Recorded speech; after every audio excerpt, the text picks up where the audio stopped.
솔직히 원장님 네. 제가 학점이 되게 낮았어요. 하지만 지난 일이니까 창피하지 않아요. 네. 몇 점이었죠? 이 점수면 떨어지지 않는다 네. 라는 점수는 있습니다. 500점대 친구? 어떻게 하면 좋을까? 예. 나중에 너무 시간이 길어지니까 밖에서 면접을 커트하더라고요. 어,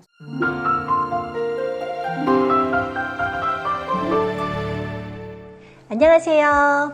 플리의 공주 아가씨 2탄. 자, 오늘도 송언정 원장님 모셨습니다. 네, 안녕하세요. 송원정 원장입니다. 예, 지난 시간에 저희 이미지에 대해서 얘기했는데요. 이미지가 아무리 좋은들 네. 서류 합격을 못하면 이미지를 보여줄 수가 없잖아요. 그렇죠. 예, 서류 합격을 위한 전략, 매력적인 자소서, 어떻게 써야 서류를 잘 쓰는 걸까요? 네, 서류는 서류 통과용으로만 작성을 하는 것보다 네. 마지막 면접까지 나 이거 소재로 간다. 끌고 가야 된다라는 생각으로 조금 꼼꼼하게 작성할 필요가 있습니다. 네, 그러면은 서류를 기입할 때 쓸 게 되게 많잖아요. 네. 어떤 부분을 더 집중적으로 이렇게 중점적으로 잘 쓰면 될까요? 일단 작성해야 되는 부분은 학력, 학과, 네. 그리고 학점, 사회 경험, 아르바이트 경험도 좋고요. 그렇죠. 그리고 제2 외국어, 기본 영어 점수 이런 것들을 다 기입해야 됩니다. 그런데 한쪽에 치우쳐서 작성해서는 안 됩니다. 네. 그래서 그 부분을 좀 골고루 한번 알아보면서 어느 정도 점수를 이렇게 맞춰놓으면 좋을까라는 부분으로 한번 얘기를 해보면 좋을 것 같습니다. 네. 첫 번째 질문 보겠습니다. 보통 학생들이 항공운항과 좋은 학교를 나와야 된다고 생각하는데 승무원이 되려면 학과, 학교가 중요할까요? 학과, 학교보다 전체적으로 밸런스를 맞추는 게 중요해서 네. 서류를 볼 때 이 학교라서 이과라서 이렇게 중점적으로 보진 않죠. 네. 근데 이제 운항과 친구들은 아무래도 면접 가면 좀 유리해요. 어떤 부분으로 유리하냐? 잘할 것 같아요. 그렇죠. 아무래도 옆에 딱 서 있으면 어떤 다른 학과 친구들이 너무 기죽어요 라고 얘기하더라고요. 연습이 돼 있으니까. 연습이 되어 있어서 그렇습니다. 하지만 서류에 있어서 과에 치우쳐서 학교에 치우쳐서 보지 않습니다. 학력 제한이 없어졌다고는 하지만 2년제 학생이나 고졸 학생들이 아무래도 상대적으로 불리하다고 느낄 수 있잖아요. 네. 어떤 부분을 더 신경 써서 집중적으로 준비하면 될까요? 네, 고졸, 그다음에 2년제, 네. 나는 조금 자신이 없어. 네. 어떻게 하면 좋을까요? 이렇게 물어보는 경우가 많은데, 그렇죠. 그러면 다른 쪽으로 어필을 좀 하면 되죠. 그래서 내가 고졸이다. 다른 학교보다 조금 학교가 떨어지는 것 같아요. 그러면 자신감 떨어지는 만큼 더 자신감을 상승시키기 위해서 제2 외국어나 뭔가 승무직에 맞는 경험이나 이런 거를 좀 많이 네. 하셔서 어필할 수 있도록 노력을 좀 하셨으면 좋겠습니다. 네. 학교나 과가 중요하지 않으니까 내가 준비를 잘하면 되겠다. 그렇죠. 예, 원장님은 항공운항과를 나왔고 저는 일반 대학을 나왔지만 결국 우리는 한 비행기에서 만나서 비행을 네. 했죠. 네. 개인의 역량인 거죠? 네, 그렇습니다. 학교 학과는 많은 부분을 차지 않는다고 쳐도 우리 왜 학교 다닐 때 놀다가 졸업할 때 취업하려고 봤더니 학점이 너무 낮아요. 늦었죠? 공부하려면. 그렇죠. 늦은 경우도 있죠. 네. 승무원이 되려면 학점 몇 점이 안정권일까요? 학점이 3.5 이상이면 네. 그것 때문에 아마 떨어지진 않을 겁니다. 네. 예. 그리고 다른 부분 때문에 떨어졌다고 볼 수 있고, 그리고 보통 합격생들 기준 보면 3.0 이상으로 무난하게 되게 많아요. 그렇죠. 예, 예. 그럼 원장님, 2점대 학생들은 합격하기 힘들다는 거죠? 힘들다? 예, 좀 소수이죠. 소수라는 소수. 거죠. 그러니까 힘든 만큼 내가 학점 관리를 못했구나. 학생이 불성실. 본분인 불성실을 했구나. 그러면 그거 대신에 다른 걸 열심히 채워서 보여드릴 네. 수 있어요. 네. 라는 근거가 있어야 돼요. 솔직히 원장님 네. 제가 학점이 되게 낮았어요. 말하지 않아서 몰랐습니다. 네, 하지만 지난 일이니까 창피하지 않아요. 네. 몇 점이었죠? 예. 당당하게 공개할 수 네. 있어요. 저는 2.5에서 6 이렇게 점수가 그렇구나. 네. 공부를 안 한 건 사실인데 네. 솔직히 저는 네. 학점은 낮았지만 네. 학교 다닐 때 다른 부분으로 좀 많이 채웠어요. 뭐 하셨어요? 예, 학교 다니면서 휴학을 하고 4개월간 대전 엑스포에서 이렇게 도우미로 활동을 하면서 의전 봉사 서비스 관련 일을 했는데요. 네. 그리고 나서 저는 이제 또 6개월간 미국에서 어학연수도 갔다 오고 배낭여행을 했는데 면접할 때 실제로 그 구술 면접이죠. 미국 면접관께서 저한테 계속 미국에서 있었던 일을 물어보더라고요. 네. 그래서 저는 막 좋다고 얘기했죠. 네. 막 계속 꼬리 그런 질문을 네, 하는데, 계속. 예, 이제 막 콩글리시로 막 얘기하다 보니까 뭐 다 통해요, 우리는. 다 통하는데, 나중에 너무 시간이 길어지니까 밖에서 면접을 컷하더라고요. 소통이 정말 잘 되었네요. 예, 강력하게 그렇죠? 어필했죠. 네, 네. 그래서 저는 그런 부분들이 많이 도움이 돼서 제가 합격하지 않았나 그런 생각이 들거든요. 민정 씨 경험을 들어보면 네. 학점은 낮았지만 예. 나는 그 외에 휴학을 했던 이유는 경험이 있었다. 승무직에 네. 맞는 서비스 마인드 그렇죠. 그런 훈련된 부분과 그다음에 해외 경험을 통해서 어느 정도 국제적인 마인드까지 길렀던 그렇죠. 게 그런 부분이 어필이 정말요. 됐던 것 같고 그 부분을 또 잘 발휘해서 영어 면접에서도 어필이 되었네요. 그렇죠. 그러니까 여기에서 또 하나 영어 면접에서 영어 실력뿐 아니라 승무원한테 필요한 재치, 위트, 순발력까지 자신감, 발휘됨으로 다. 예, 그런 것까지 다 종합적으로 본다고 보면 되겠습니다. 그렇습니다. 승무원이 되려면 대외 활동, 서비스 관련 아르바이트를 꼭 해야 될까요?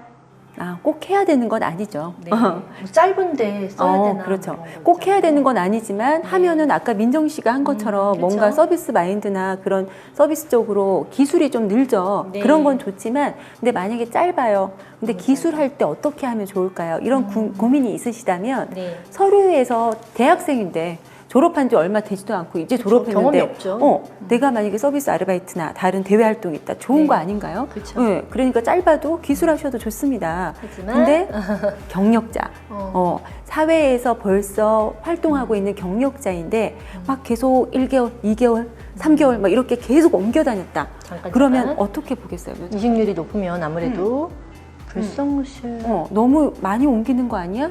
그럴 수 있어서 회사에서 승무직은 되게 성실하고 그쵸. 인내심이 있어야 되거든요. 그런 부분에서 좀 마이너스가 될 수 있으니까 한 네. 6개월 이상 이렇게 되는 것만 기술하시면 좋을 것 같습니다. 아무래도 육체적으로 힘든 일이다 보니까 회사에서 성실하고 꾸준하게 일할 친구들을 찾는 건 맞는 것 같아요. 네, 맞습니다.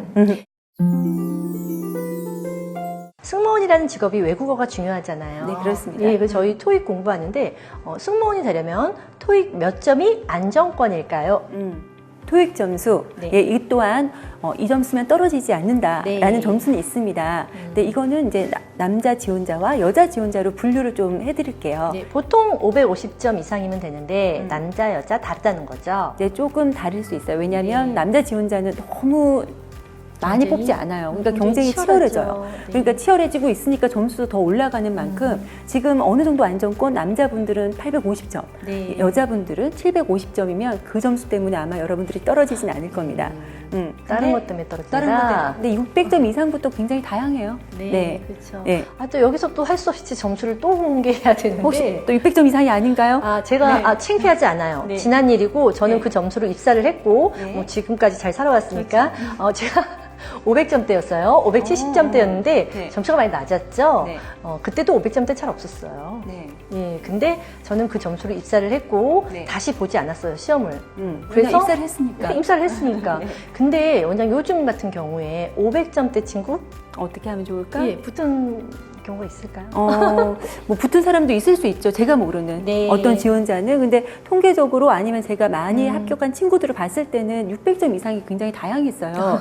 근데 이 부분으로 좀 말씀을 드리자면 사실 티웨이 항공사가 600점 아예 이상이죠? 서류에서 600점 이상인 사람만 지원을 하라고 네. 되어 있는 만큼 어느 항공사에나 내가 지원할 수 있는 어느 기준을 만들고 싶다. 600점은 만드셔야 될 것 같아요. 그렇죠. 어디라도 들어가려면. 네, 그렇습니다. 예, 토익은 공부를 한 만큼 나오니까 본인이 조금 노력하면 되지 않을까 싶은데요. 그렇죠. 토익은 공부를 하고 계속 시험을 치면 실력이 늘어요. 네. 그리고 또 상대평가도 되는 게 토익이거든요. 그러니까 내가 누구랑 시험을 같이 못하는 보느냐. 친구들이랑 보면 좋겠네요. 그렇죠. 그런 거에 따라서 점수가 되게 천차만별이에요. 네. 물론 큰 격차는 아니지만 그러니까 조금 열심히 부지런히 보시면 어느 정도 점수를 회복하실 수 있습니다. 그러니까 부지런히 자주자주 가서 시험을 봐라. 공부도 물론 하셔야죠.